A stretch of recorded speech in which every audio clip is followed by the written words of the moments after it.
ఉత్తరప్రదేశ్లో భారతీయ జనతా పార్టీకి సంబంధించి విపరీతమైనటువంటి మద్దతు ఉంది. ఎందుకంటే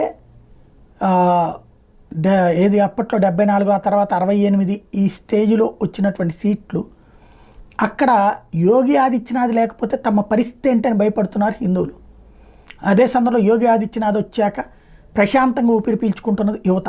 విద్య, ఉద్యోగ, ఉపాధి అవకాశాలు, మౌలిక వస్తువులు విపరీతంగా పెంచడం, సర్వీసెస్ సెక్టార్ విపరీతంగా చేయడం అంతా చేసిన అక్కడ కుట్ర జరిగింది. మొన్నటి పార్లమెంట్ ఎన్నికల్లో ప్రభుత్వ ఉద్యోగులు అక్కడ కులపరంగా రివర్స్ గేమ్ నడిపారు, మతపరంగా రివర్స్ గేమ్ నడిపారు. ఎవరైతే బూత్ లెవెల్ ఆఫీసర్స్ ఉంటారో, బిఎల్ఓస్ ఎవరైతే ఉంటారో వాళ్ళు ఎవరైతే యాదవ కమ్యూనిటీ కావచ్చు, ముస్లిం కమ్యూనిటీ కావచ్చు ఒక్కటై అక్కడకు స్లిప్పులు పంచాలి వాళ్ళు.